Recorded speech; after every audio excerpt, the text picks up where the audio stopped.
Hello, welcome to the update. I'm Susie Thompson. There have been wild scenes in Sydney's southwest overnight following a live-streamed stabbing at a church in Wakeley. A 15-year-old boy's been arrested after Bishop Marmari Emmanuel and senior priest Isaac Royal were injured, along with two other men at the Christ the Good Shepherd Church. Assistant Commissioner Andrew Holland says the teenager has injuries to his hand and wasn't known to the congregation. Upon arrival, police identified the two church parishioners had been stabbed by a 15-year-old male. The other members of the church had then apprehended the young male and held him down until the police arrived. Two members of the church were then conveyed to hospital by ambulance. Police were in the process of removing the young person from the church when it was identified that a large crowd had gathered outside. A decision was made to retain the young person in the church for his safety. About 100 police were sent to the church area as 2,000 furious locals reacted to the attack and the live stream. Two police officers have been hospitalised, including one with a broken jaw, and police cars have been damaged with bottles, bricks and tree stumps. The Queensland parents of Joel Cauchi have emotionally addressed the media outside their home in Toowoomba. The 40-year-old fatally stabbed 6 people in a Bondi Junction shopping centre before being shot dead by police on Saturday. Mother Michelle Cauchi says her son was unwell. But he obviously was not in his right mind. He somehow had been triggered into a psychosis and he'd lost touch with reality. And it's not a joke.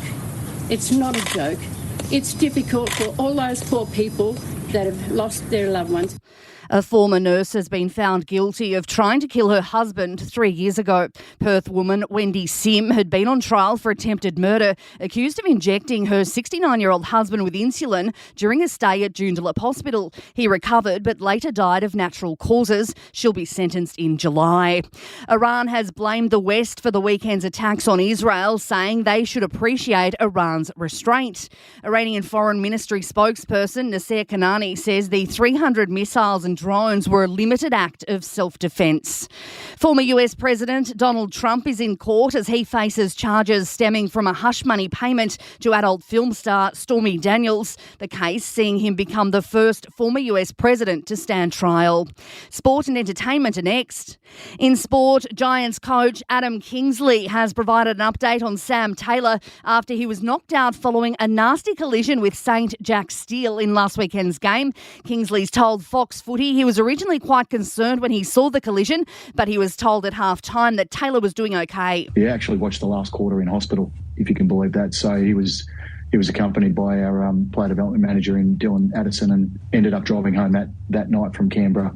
Dylan drove him home. So he's fine now. He's it was a bit scary, but all's well that ends well. And Mitch Marsh has been flown home from the IPL cricket with a hamstring strain. The Aussie T20 captain will be working to be fit for the World Cup, which is now just 7 weeks away. In entertainment news, and a kitchen nightmare for Gordon Ramsay. Squatters have taken over a $25 million pub owned by the celebrity chef in the UK. The new occupants say they're setting up an art cafe open to everyone. And a new era for the Beatles. Paul McCartney and John Lennon's sons, James and Sean, have teamed up to co-write a new song called Primrose Hill. And that is the latest from the Nova podcast team. We'll see you later on for another update. I'm Susie Thompson.